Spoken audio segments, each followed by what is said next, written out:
Our title today, Joseph and the Providence of God. In the sermon today, we'll be able to see the real meaning behind Romans 8:28. All things work together for good to those who love God and are called according to his purpose.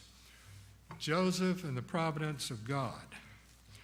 Have you ever fallen into the dungeon of despair and felt there was no way out for you? Oh yes, you might believe that God always delivers. You're aware of the promises, but it seems for you there's just no way out. It seems impossible. You might think that even God cannot fix what has happened to you. So there is a true account in the Bible of a young man who literally was thrown into seemingly an impossible situation and eventually winds up as the CEO of the most powerful ruler in the known world at that time. And that man is Joseph. The literal meaning of the name Joseph, and we'll mention this at least 2 more times, hopefully, is Yahweh remembers. His name is a derivation of the word Yahweh, or the eternal. So in this sermon, you'll see the providence of God and Romans 8:28 in action. So let's first of all take a look at Joseph's background, his father especially, and then later his mother.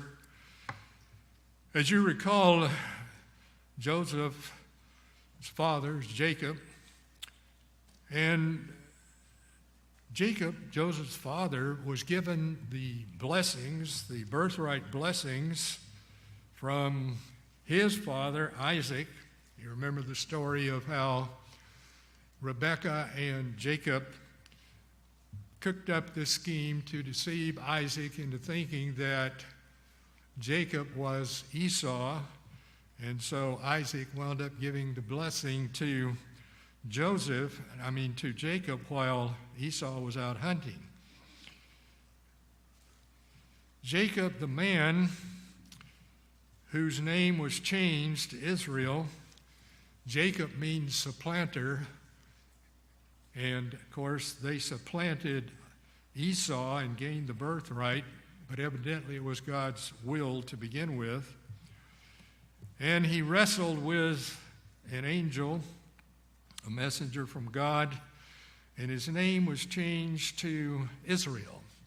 And sometimes he's called Jacob. Jacob generally has to do with that which is of the flesh, and Israel generally has to do with that which is of the spirit. And the name Israel literally means prince ruling with God. Jacob struggled and wrestled all the days of his life in fulfilling the mission that God had called him to perform. Jacob and his mother, as we've already noticed, had deceived Isaac into giving him the blessings. In turn, Jacob was deceived by Laban. When Jacob fled to Paran, over to the brother of Rebekah, he was promised that he would be able to marry Rachel after he had worked for 7 years, but when the 7 years were over, Laban pulled a fast one on him, and Leah wound up as his wife instead of Rachel. And he was told he had to work 7 more years in order to marry Rachel. Jacob was finally married to Rachel, and he favored her over his wife Leah. Leah and some, I guess you would call them concubines, gave Jacob 10 sons, and Rachel gave birth to 2 sons. If you turn to Genesis chapter 30, we'll pick up the story of Joseph there in Genesis chapter 30. In Genesis chapter 30, and beginning with verse 22, we'll see the birth of Joseph and the fact that his mother died in childbirth. Genesis chapter 30 and verse 22. And God remembered Rachel, and God hearkened to her and opened her womb. And she conceived and bare a son, and said, God hath taken away my reproach.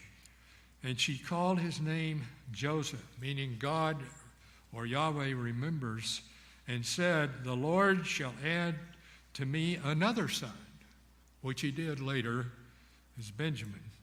And it came to pass when Rachel had borne Joseph, that Jacob said unto Laban, send me away that I may go unto mine own place and to my own country, and give me my wives and my children.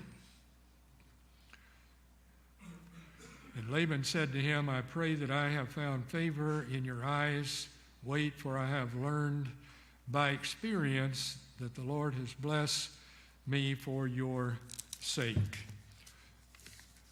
Now, as we've already said, the Hebrew name of Joseph is, in the Hebrew you would pronounce it something like Yosef or Yosef, but we say Joseph in English, and once again remembered of God. Now we turn to Genesis 35 and verse 9. In Genesis 35, verse 9, we'll see the birth of the last son of Jacob, and that was Benjamin. In Genesis 35 and verse 9.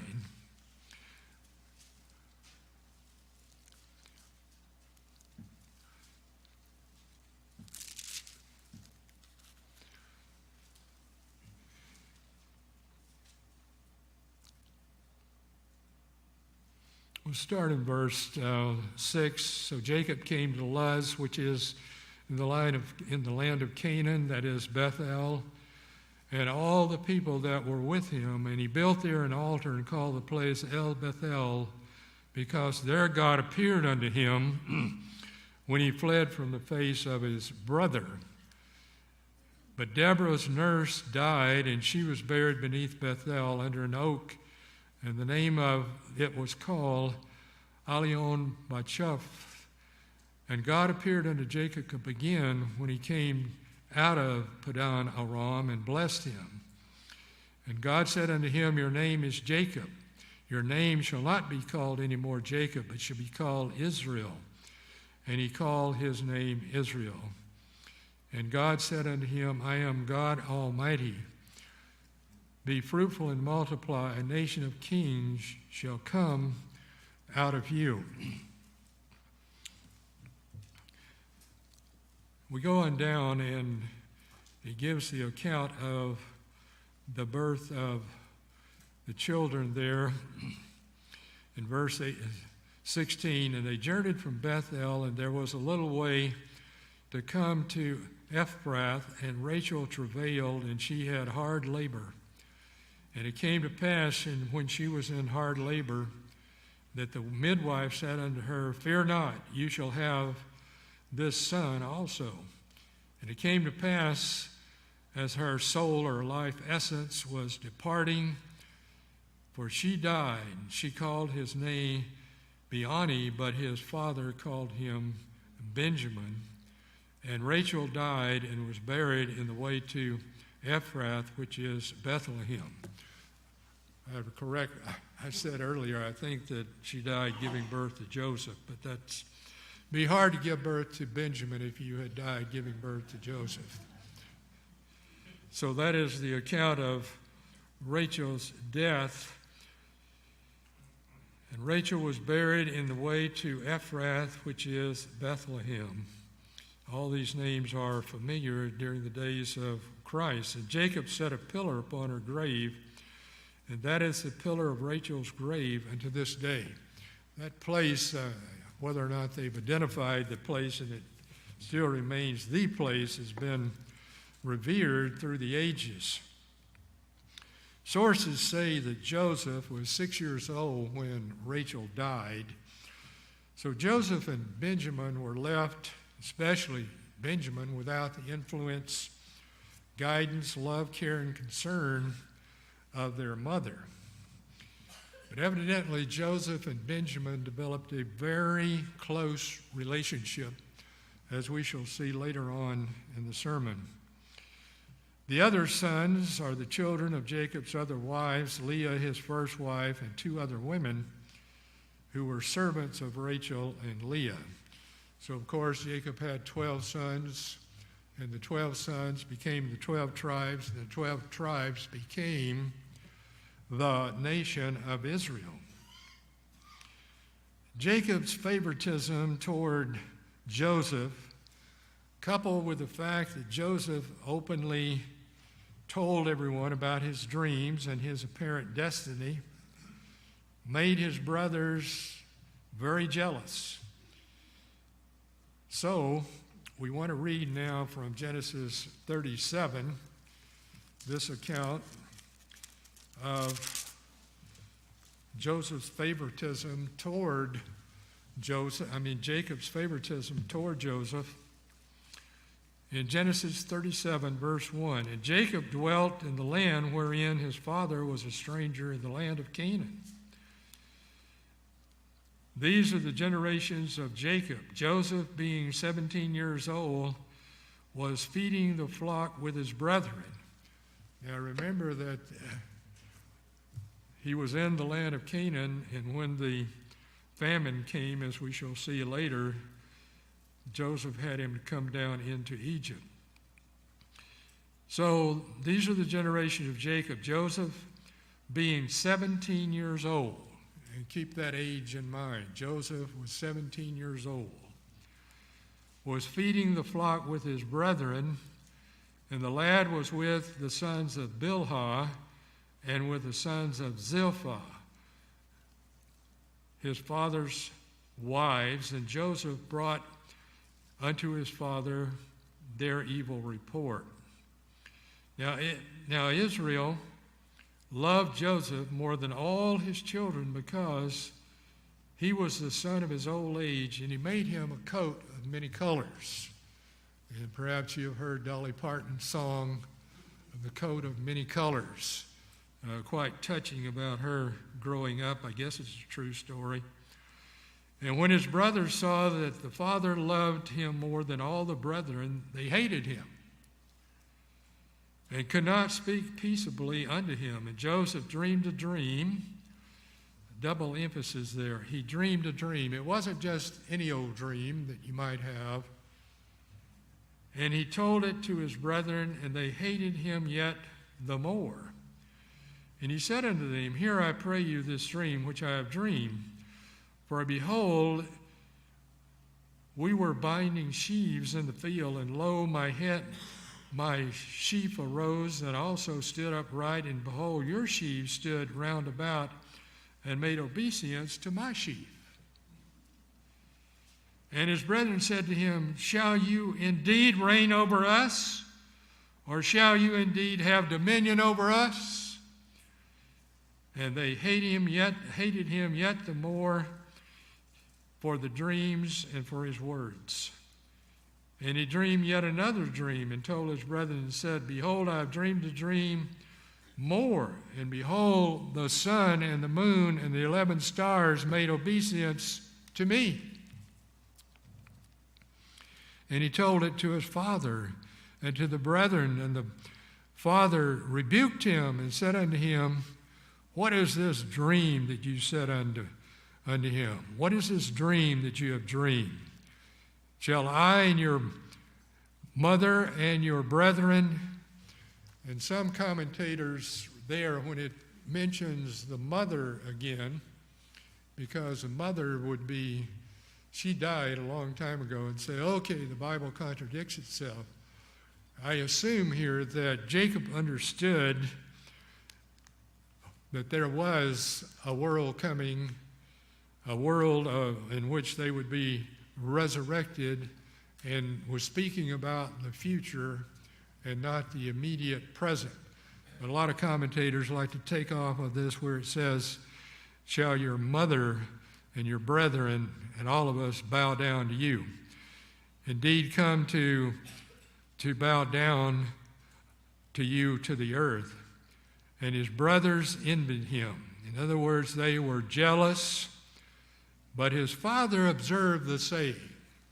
It had some import upon Jacob, so I guess you would say he stuck it in the back of his mind. What does this really mean?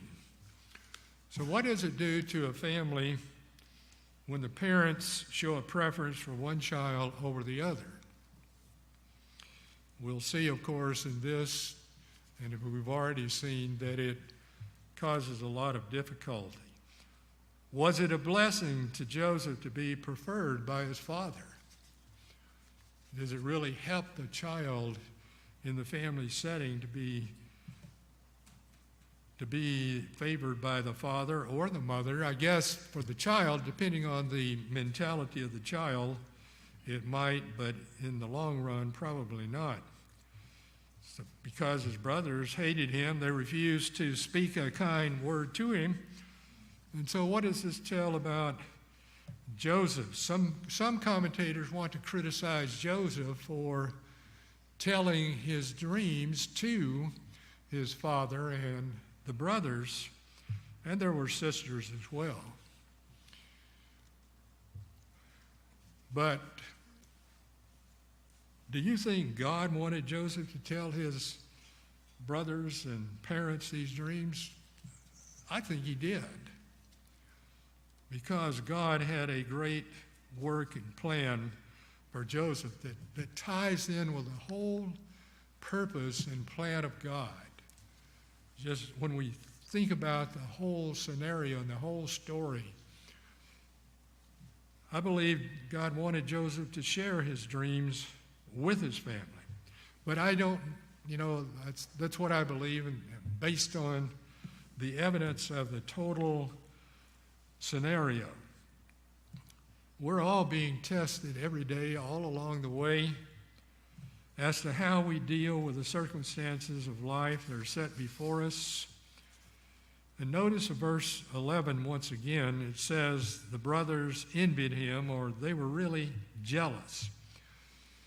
Now, historically, when people were told something they didn't like, and it's still true today, they attempt to kill the messenger.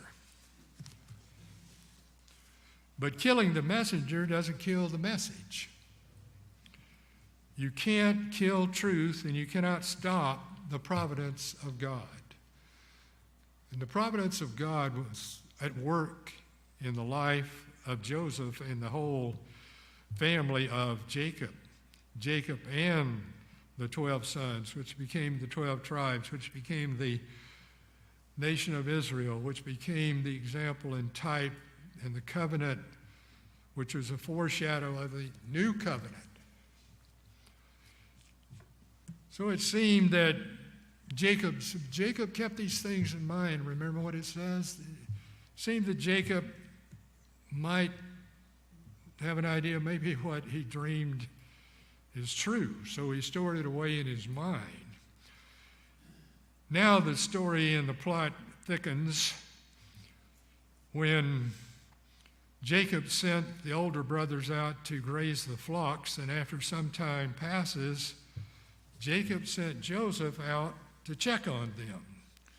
So we're in 37. Let's pick that up in 18.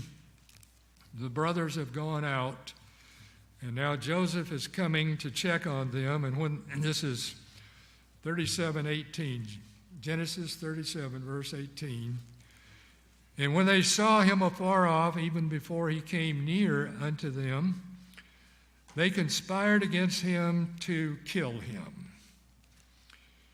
And they said one to another, behold, this dreamer comes. Come now, therefore, and let us slay him. Let's kill him. Let's cast him into some pit.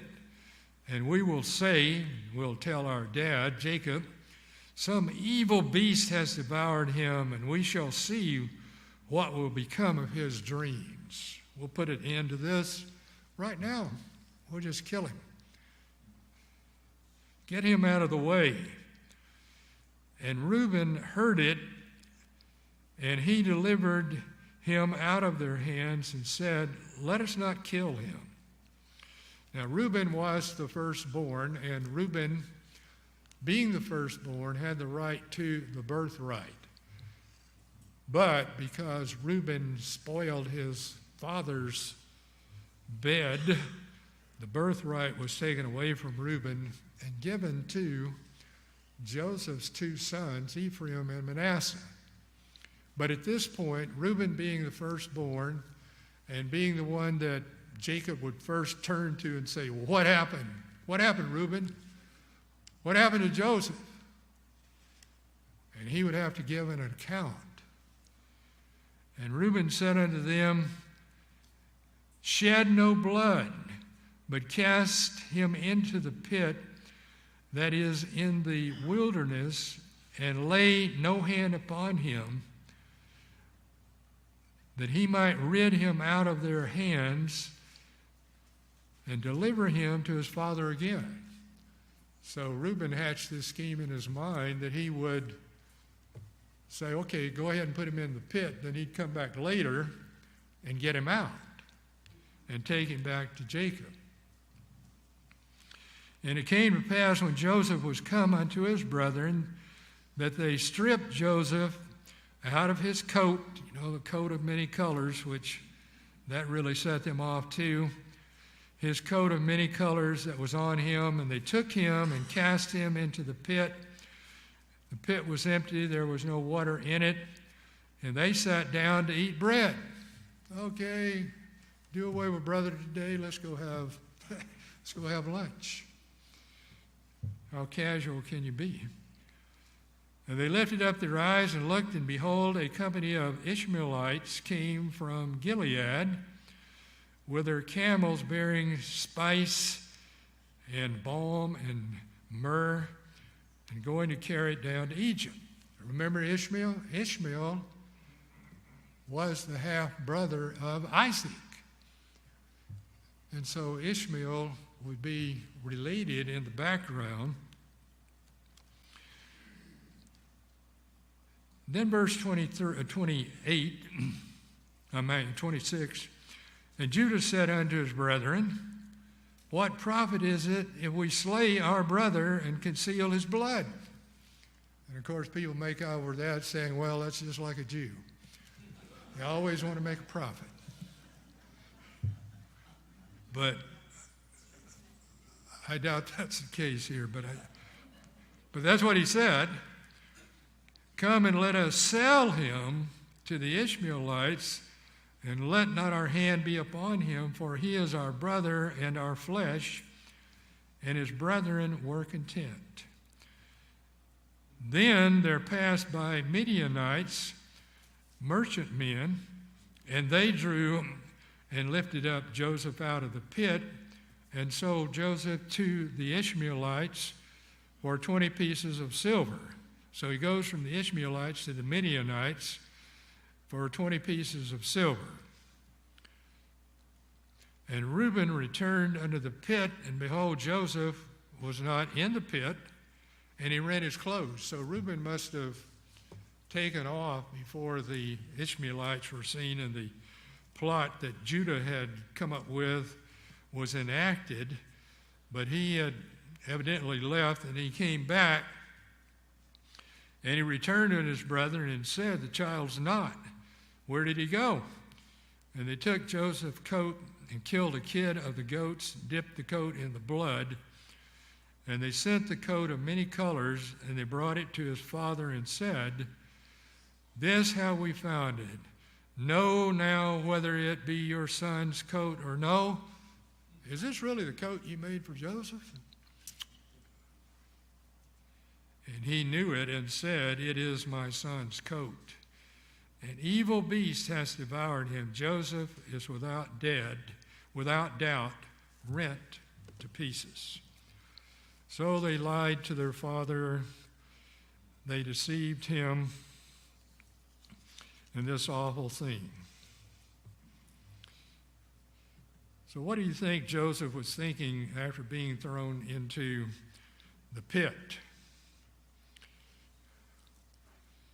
Perhaps he wondered if God had forsaken him, and probably he thought of his dream. Well, how are these dreams going to come to pass? Regardless as to how far the vengeful, hateful, horrible, evil mind of Satan the devil may push us into the pits of suffering, sadness, and shame, God in Christ have promised to never leave us nor forsake us. We heard it in the special music. From the deepest, darkest dungeon of despair, deepest, darkest dungeon of despair, you can call on God for deliverance. He has promised never to leave us nor forsake us, and that promise is repeated more than once in the Bible. The very thing that Satan designed to destroy you can become the means of an everlasting assurance that you must turn to God and trust Him in all situations and circumstances. But make no mistake about it, the dungeon, the pit, the dungeon of despair can destroy you. And it will if you do not respond correctly. And many people have been destroyed by the dungeon of despair, desperation. And suicide is the second leading cause of death of those under 30 years of age. Number one cause, automobile accidents, and a lot of people think a lot of the automobile accidents are really people committing suicide, driving into trees or bridges or that kind of thing.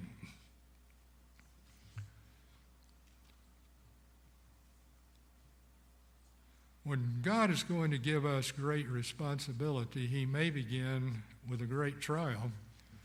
As the Apostle Peter said, the trying of our faith is more precious than gold.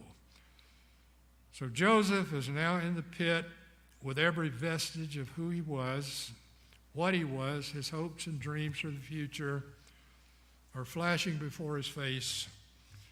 Then out of the blue, they see the band of Ishmaelites, and the Ishmaelites sell him to the Midianites, as we've already said. And we talked about what Judah did. Reuben coming back to the pit. Now in verse 31, we've already read where they brought the coat back to Jacob. And Jacob said, yeah, it's his coat. The beasts have torn him to pieces.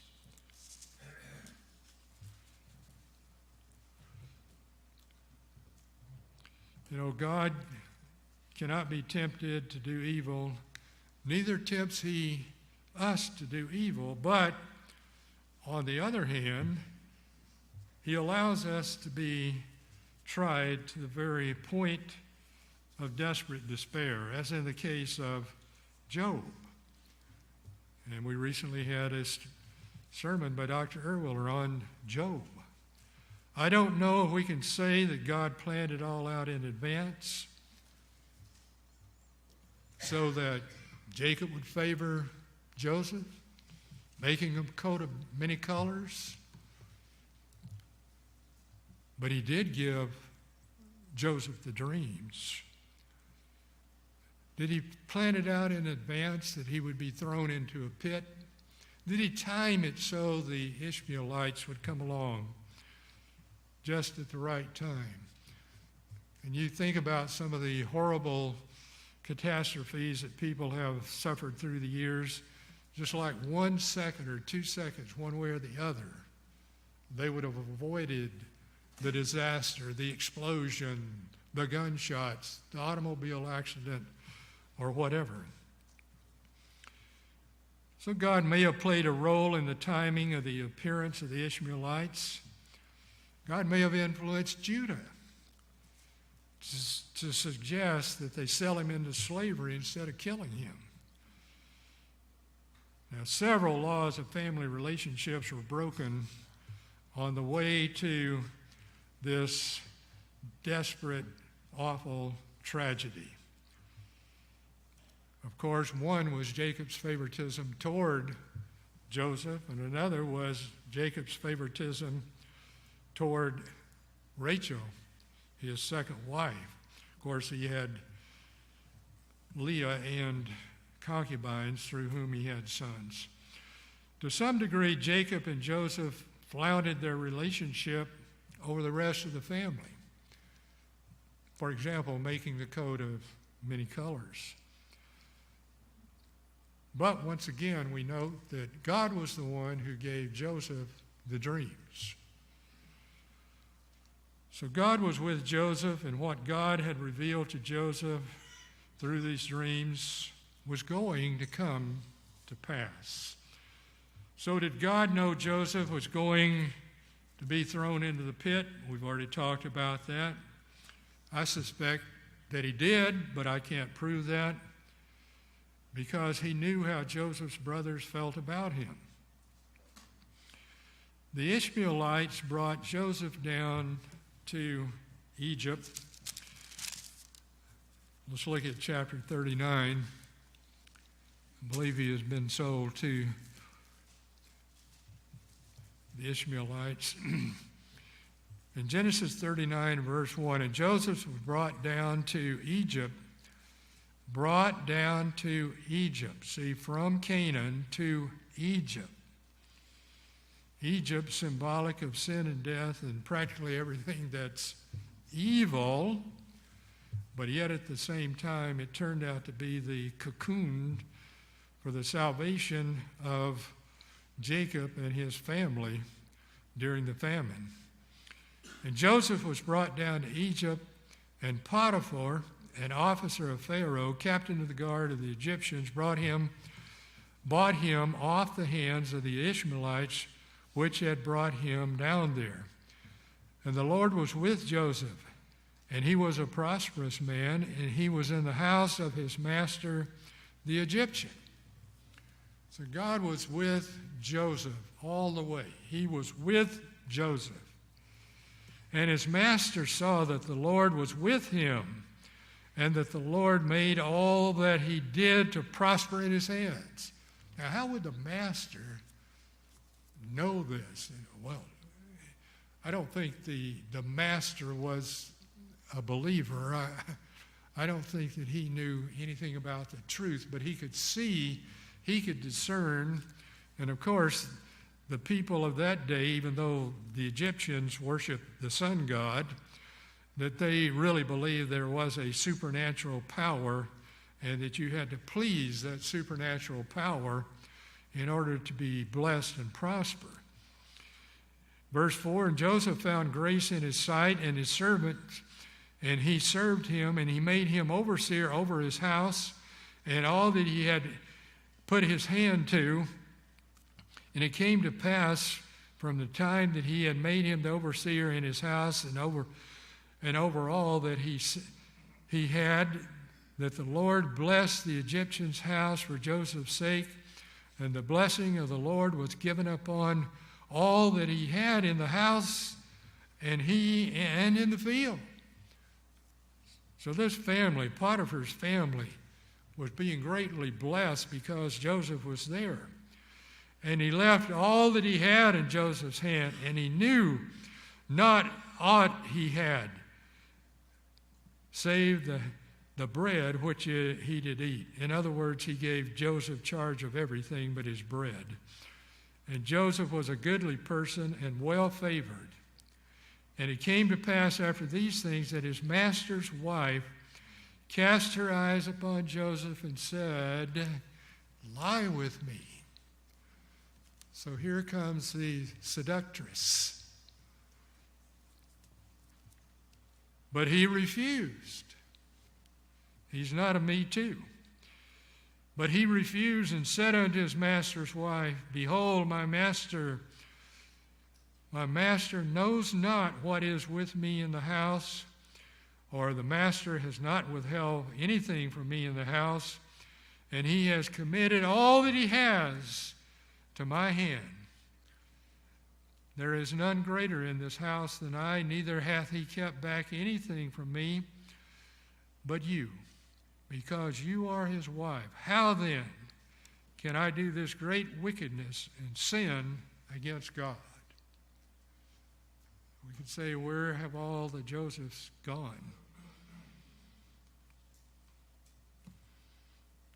And it came to pass, as she spoke to Joseph day by day, just day after day, harassing him, that he hearkened not unto her to lie by her or to be with her. And it came to pass about that time that Joseph went into the house to do his business, and there was none of the men of the house there within. And she caught him by his garment, saying, Lie with me.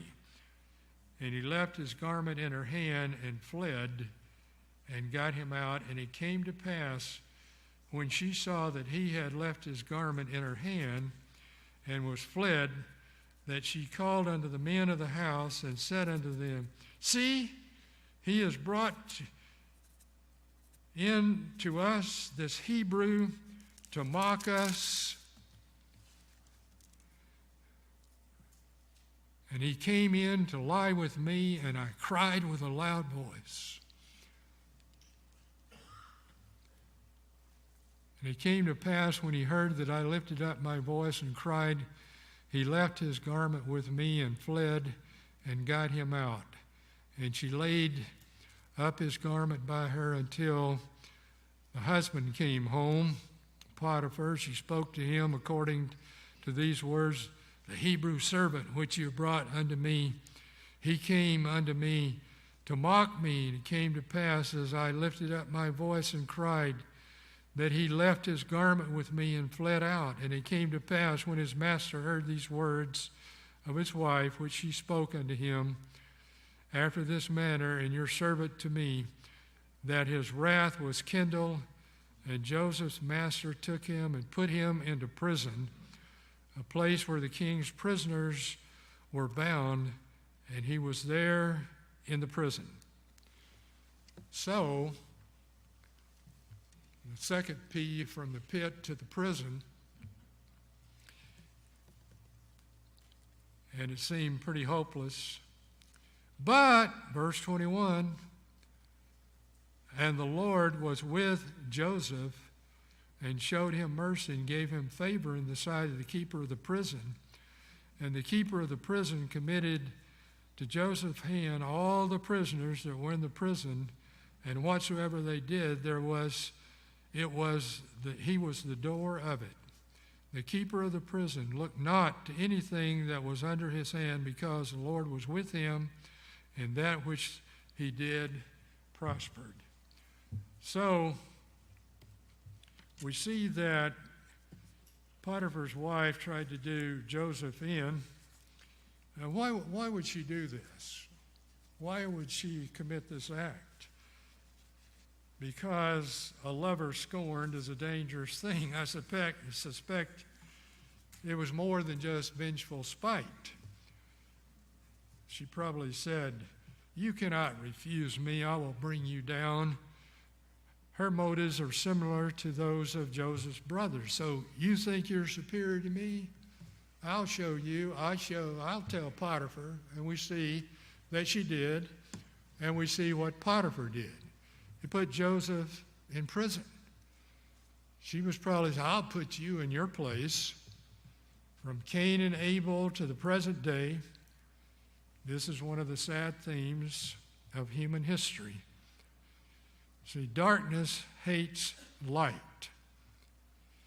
But God is with Joseph, and he continues to work out his plan. And so whatever Joseph did there when he was in prison, it prospered. So while Joseph was in prison, he interprets the dream of two former members of Pharaoh's court who was thrown into jail with him. Of course, the ability to interpret dreams was a result of divine revelation. And one of these former court members, Pharaoh's chief cupbearer, is restored to his position in accord with Joseph's interpretation of his dream. So let's read Genesis 40, verses 13, 14. Genesis 40, and Joseph said, "This is the interpretation of it. The 3 branches are 3 days, yet within 3 days shall Pharaoh lift up your head, and restore you into your place. And you shall deliver Pharaoh's cup into his hand after the former manner when you were his butler. But think on me when it shall be well with you, and show kindness, I pray you, unto me, and make mention unto Pharaoh about me, and bring me out of this house." Of course, he forgot that for quite a long time. Look at verse 23. "Yet did not the chief butler remember Joseph, but forgot him." So then Pharaoh has a dream about cows and grain, which bothers him, and wise men cannot interpret the dream. So we look at Genesis 41:1. "It came to pass at the end of 2 full years that Pharaoh dreamed, behold, he stood by the river." And we know about the fat and the lean cows. Now we go to verse 8. "And it came to pass in the morning that his spirit was troubled, and he sent out and called for the magicians of Egypt and all the wise men thereof. And Pharaoh told his dream, but there was none that could interpret them unto Pharaoh. Then spoke the chief butler unto Pharaoh." So 2 years have passed. He didn't remember Joseph, but now he can probably gain some favor. So he says, I do remember my faults this day. Pharaoh was mad with his servants and put me and the ward and the captain of the guard's house, both he and the chief baker, and we dreamed a dream in one night. I and he, we dreamed, each man according to the interpretation of his dream. And there was a young man, an Hebrew servant, to the captain of the guard, and we told him, and he interpreted to us our dream. To each man according to his dream he did interpret. And it came to pass as he interpreted to us, so it was, he restored me unto my office, and him he hanged. Then Pharaoh sent out and called Joseph, and they brought him hastily out of the dungeon, and shaved himself, and changed his raiment, and came unto Pharaoh. And Pharaoh said unto Joseph, I have dreamed a dream, and there's none that can interpret it, and I have heard say of you that you can understand a dream to interpret it. And Joseph answered Pharaoh, saying, it is not in me. God shall give Pharaoh an answer of peace. And Pharaoh said unto Joseph, in my dream, behold, I stood on the bank, and he repeated the dream of the fat and lean cows. And as a result of that, Joseph is made second ruler in the land. Now we look at verse 39. Genesis 41:39. And Pharaoh said unto Joseph, for as much as God has showed you all this, there is none so discreet and wise as you are. You shall be over my house, and according unto your word shall all my people be ruled. Only in the house will I be greater than you. Sort of like with Potiphar. And Pharaoh said unto Joseph, see, I have set you over all the land of Egypt. And Pharaoh took off his ring from his hand and put it upon Joseph's hand, arrayed him in vestures of fine linen, and put a gold chain on his neck, and made him to ride in the second chariot which he had, and they cried before him, Bow the knee. And he made him ruler over all the land of Egypt. And Pharaoh said unto Joseph, I am Pharaoh, and without you shall no man lift up his hand or foot in all the land of Egypt. Joseph was given full command. Now, as time went on, he's made ruler of the land, as we see here. And Pharaoh, we continue in verse 44. And Pharaoh said unto Joseph, I am Pharaoh, and without you no man shall lift up his hand. Then verse 45, and Pharaoh called Joseph's name Zaphnath-Paneah. And he gave to him Asenath, the daughter of Pharaoh, or Pharaoh, priest of On. And so Joseph went out over the land of Egypt. So he gave him this wife. And it'd be interesting for you to look up what the literal meaning of these words are, the names of the priest and also the daughter of the priest. And Joseph was 30 years old, verse 46, when he stood before Pharaoh, king of Egypt. And Joseph went out from the presence of Pharaoh and went out throughout all the land, I'm sure riding in a splendid chariot, and everybody bowing down and saying, oh, that's Pharaoh's chief lieutenant, or CEO, as we would say today. Now, you see what happens here. Verse 47, and in the 7 plenteous years the earth brought forth by handfuls the fruit, the wheat, the grain. And he gathered up all the food of 7 years which were in the land of Egypt, and laid up the food in the cities, and food of the field which was round about every city. And he laid up the same, all the grain. And Joseph gathered corn as the sand of the sea, very much, until he left numbering, for it was without number. And unto Joseph were born 2 sons that we talk a lot about, Ephraim and Manasseh.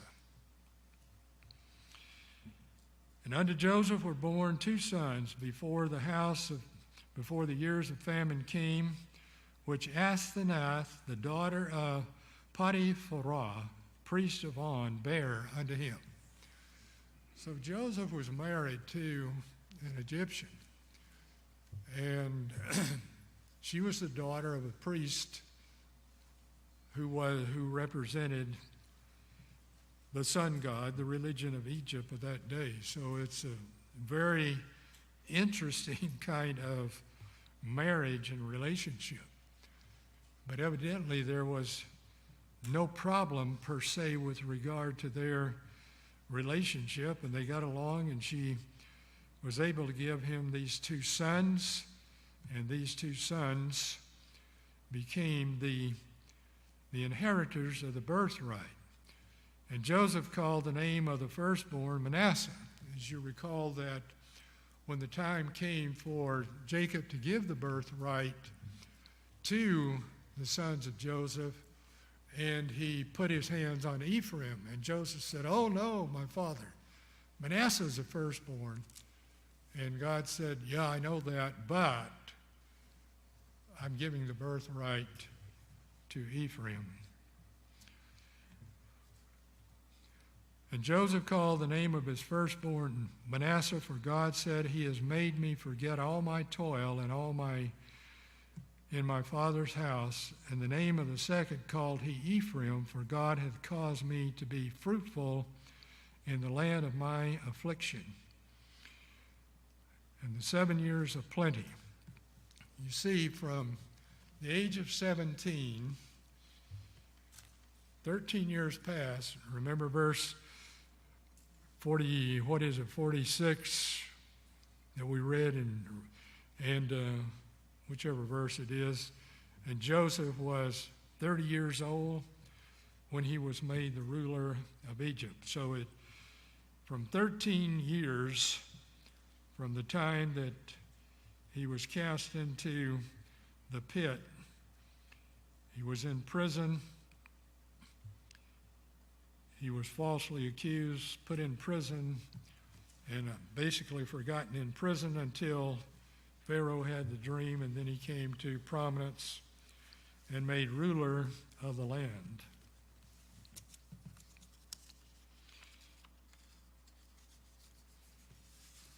So 13 years passed, and he's made ruler. Now, he's just 30 years old, and Pharaoh gives him the wife, and she bears these 2 sons.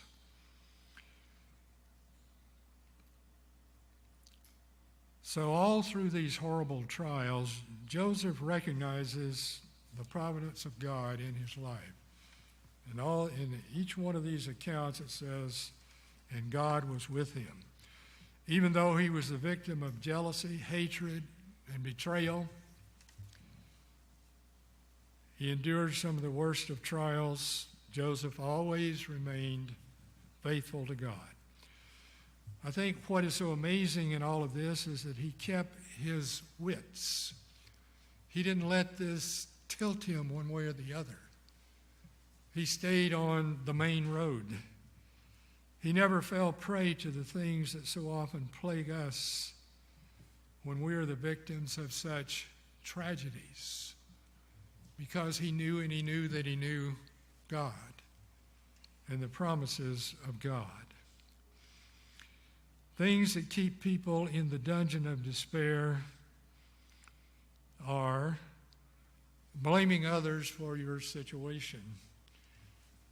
Others may be responsible for placing you in the pit, but blaming them and becoming bitter will not lift you out of the pit. Secondly, becoming the victim provides some with status in their own minds. Oh, I'm a victim. And of course, we live in a victim society today. Everybody is a victim of something, from some kind of not getting a fair shake in life to some kind of discrimination or whatever it is. Refusing to let go of bitterness. Now, look at Proverbs 14:10 with regard to bitterness. Bitterness is one of the great enemies of people when they fall prey to unfair treatment. And the treatment may have been just in a way, but people have a way of justifying their own cause. And whether it was unfair or whether it was justice being administered, a root of bitterness can spring up.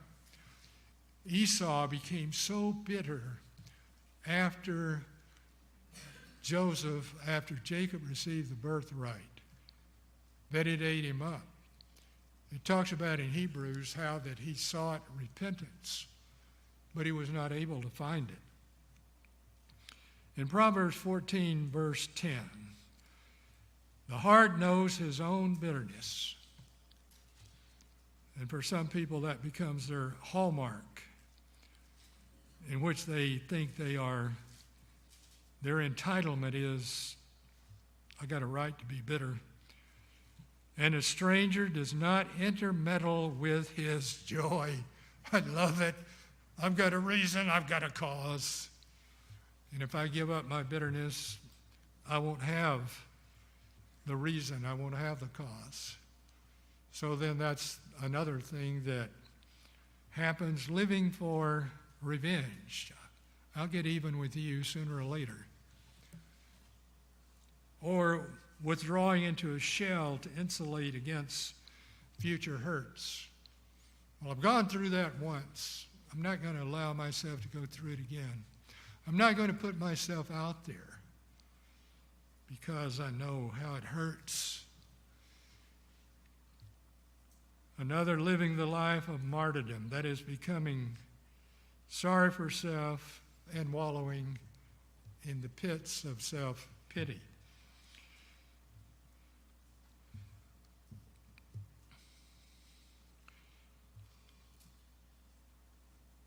So the famine comes upon the land, and it looks like that with Jacob and his family that they are going to starve, but they send brothers down into Egypt to look for grain, to buy grain. So let's read here in Genesis 42 and verse 21.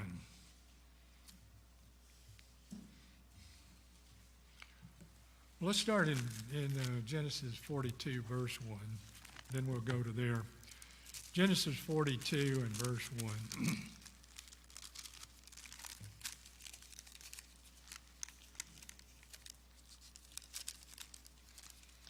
Now, when Jacob saw that there was corn in Egypt, Jacob said unto his sons, Why do you look one upon another? And he said, Behold, I have heard that there is corn in Egypt. Get you down there and buy for us from thence, that we may live and not die. And Joseph's 10 brethren went down to buy corn. He didn't let Benjamin go, the youngest. So the 10 brothers went down to buy corn. But Benjamin, Joseph's brother, Jacob sent not with the brethren, for he said, Lest peradventure mischief befalls him. And the sons of Israel came to buy corn. Among these came because of the famine in the land of Canaan. And Joseph was the governor over the land, and it was that sold to all the people of the land. And Joseph's brethren came and bowed down themselves before him with their faces to the earth. Fulfillment of the dream. And Joseph saw his brothers, or brethren, and he knew them. And he made himself strange unto them, and spoke roughly unto them. And he said unto them, Where did you come from? And they said, From the land of Canaan to buy food. And Joseph knew his brethren, but they knew not him. And Joseph remembered the dreams which he dreamed of them, and said unto them, You are spies. So he's showing his authority, and he's testing them. Have they gotten over their envy, their jealousy, their bitterness? Have they let that go? This is one of the most fascinating parts of the story here in the next 10 minutes or so.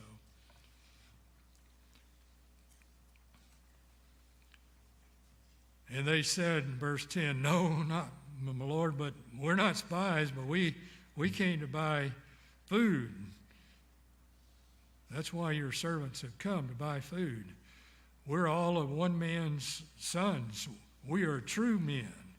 Your servants are not spies. And he said unto them, No, but to see the nakedness of the land you're come. You're come to spy it out. And they said, Your servants are 12 brethren, the sons of one man in the land of Canaan. And behold, the youngest is with him with our father, and one is not. Guess which one that is. And Joseph said unto them, That is that I spoke unto you, you are spies. Hereby you shall be proved by the life of Pharaoh. You shall not go forth hence, except your youngest brother come here. So he says, you're going to have your youngest brother come to prove that you are not spies. And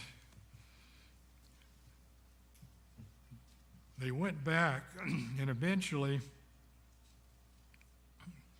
Joseph did allow the brothers to return to Joseph and lets Benjamin go. But they were really afraid. We look at chapter 42 and verse 21. Chapter 42, verse 21. And they said to one another, "We are very guilty concerning our brother, in that we saw the anguish of his soul when he besought us, and we wound and we would not hear. Therefore is this distress come upon us." So they think back. So we heard the distress. I guess Joseph in the pit was really crying out. And Reuben answered them, saying, "Didn't I say unto you, do not sin against the child?" And he would not hear. Therefore, behold, also his blood is required. And they knew not that Joseph understood them, for he spoke unto them by an interpreter. And he turned himself about from them and wept, and returned to them again and communed with them, and took them Simon and bound him before their eyes, Simeon. Then Joseph commanded to fill their sacks with corn and restore every man's money unto his sack, and he gave them provision for the way and the time he did, and thus he did unto them. And they laded their donkeys with the corn and departed there. And as one of them opened his sack to give his donkey food, he spied his money, for behold, it was in the sack. And he said unto the brethren, "My money is restored, and lo, it is in my sack." And their heart failed them, and they were afraid, saying to one another, "What is this that God has done to us?" So guilt was eating them up. Now we go to chapter 43. Chapter 43 and verse 16. Chapter 43, verse 16. Finally, they come back down, and Benjamin is with them this time. And when Joseph saw Benjamin with them, he said unto the ruler of his house, Bring these men home and slay," in other words, kill the fatted calf, "and make ready, for these men shall dine with me at noon." And the man did as Joseph made, and the man brought the men into Joseph's house. And the men were afraid, because they were brought unto Joseph's house, and they said, because of the money that he was returned in their sacks at the first time, or brought in, that he may seek occasion against us and fall upon us and take us for bondmen and our donkeys with him. In other words, he's going to accuse us of being a thief. Then finally in chapter 45, and it's fascinating to read all of this intrigue here going back in 2 with their visits. Joseph reveals himself to his brothers. Chapter 45, Then Joseph could not refrain himself before all them that stood by him, and he cried, Cause every man to go out from me. And there stood no man with him, while Joseph made himself known unto his brethren. Can you imagine what this is like? The emotion and everything involved in it. And of course, it reveals the heart. And he wept aloud, and the Egyptians in the house of Pharaoh heard. And Joseph said unto his brethren, I am Joseph. Does my father yet live? And his brethren could not answer him, for they were troubled at his presence. And Joseph said unto his brethren, Come near to me, I pray you. And they came near, and he said, I am Joseph, your brother, whom you sold into Egypt. Now therefore be not grieved, nor angry with yourselves that you sold me here. And here's the providence of God. You're not that big, brothers. For God did send me before you to preserve life. If this had not happened, you would starve to death. But because of the providence of God, I'm here. And you're going to live. For these 2 years has a famine been in the land, and yet there are 5 years in which there shall neither be earing nor harvest. And God sent me before you to preserve you a posterity in the earth and to save your lives by a great deliverance. What a story. So the brothers were concerned that Joseph would seek revenge, while Joseph believed that God had ordained this for the good of all. And he did. Why did Joseph forgive his brothers? Why didn't he say, I told you so? But it was in his heart to forgive. Joseph wept openly and deeply. It was heard all over the house. The only mention of Joseph's brothers weeping was Benjamin. Look at 45:13. 45:13. And you shall tell my father of all my glory in Egypt and all that you have seen, and you shall haste and bring down my father here. And he fell upon his brother Benjamin's neck and wept. And Benjamin wept upon his neck. Moreover, he kissed all his brethren and wept upon them. And after that, his brethren talked with him. It seems, based on events that transpired after the death of their father, the brothers acted more out of fear of the judgment of God or the revenge of Joseph than really believing that Joseph had forgiven them. Now notice this. Look at chapter 50 and verse 15. Chapter 50 and verse 15. And when Joseph's brethren saw that the father was dead, I think some 20 years had passed. 20 years. They said, Joseph will peradventure hate us. Dad's gone, now he get his revenge. He's just been waiting till Dad dies. And will certainly requite us all the evil which he did unto him. And they sent a messenger unto Joseph, saying, Your father did command before he died, saying, So shall you say unto Joseph, Forgive, I pray you, now the trespasses of your brethren and their sin, for they did unto you evil, and now we pray you, forgive the trespasses of your servants, of the God of your father. And Joseph wept. Joseph wept when they spoke unto him. Do you think I did it just because of Dad or some other reason? And his brother also went and fell down before his face. And they said, Behold, we be your servants. And Joseph said unto them, Fear not, for am I in the place of God? I'm not God. But as for you, you thought evil against me, but God meant it unto good to bring it to pass, as it is this day, to save much people alive. Now therefore fear you not. I will nourish you and your little ones, and comfort them. And he spoke kindly unto them. And Joseph dwelt in Egypt and his father's house, and Joseph lived to be 110 years old. Verse 24, very fascinating.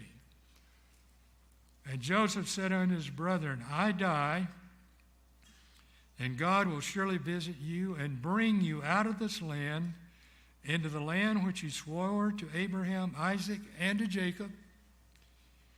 And Joseph took an oath of the children of Israel. He made them enter into an oath, saying, God will surely visit you, and you shall carry up my bones from here.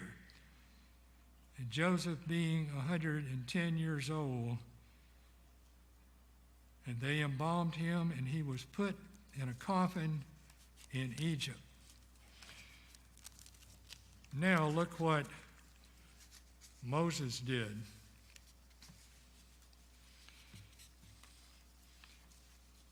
In Exodus 13,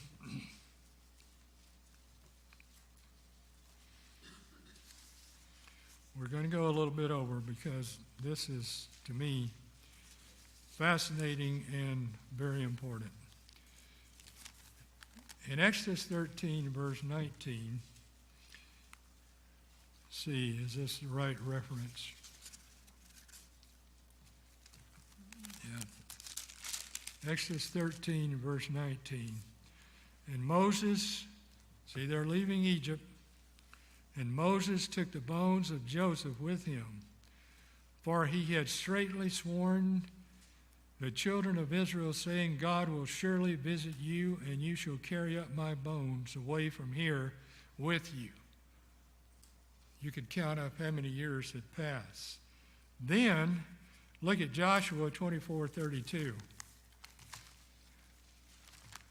So in many ways, see, Joseph was the savior of Israel in a sense, and he was highly revered by them, and indeed he was remembered of God, fulfilling his name.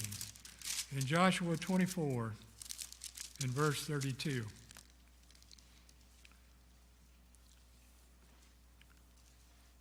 In Joshua 24, in verse 32. And the bones of Joseph, which the children of Israel brought up out of Egypt, buried they in Shechem in a parcel of ground which Jacob bought of the sons of Hamor, the father of Shechem, for 100 pieces of silver, and it became the inheritance of the children of Joseph. And in Hebrews chapter 11, when the great men and women of faith are chronicled, Joseph's name is there. There's so much more we could say about this, but we have run out of time. You see, the follow-up on this would be about forgiveness and what forgiveness does and from the heart. So in summary, let's summarize. In summary, here's an overview. Joseph's life. He was hated by his brothers, betrayed by his brothers, stripped of every vestige of what he was and what he dreamed of being, lost his identity and the clothes off his back. You talk about being alone with no support system. Joseph had nothing. Cast into the pit, sold into slavery, falsely accused by his master's wife, cast into prison for his faithfulness to the law of God, becomes a prison guard, exalted in due season, becomes the ruler of the land. His brothers bow down to him. He rules over them. He forgives them. He restores them. And they are led out of slavery, out of Egypt, at the hands of Moses. What a story. I encourage you to read, especially from chapter 30 to the end of Genesis. I think it will be an eye-opening event for you. So, the life of Joseph. God indeed remembers. Oh, the providence of God.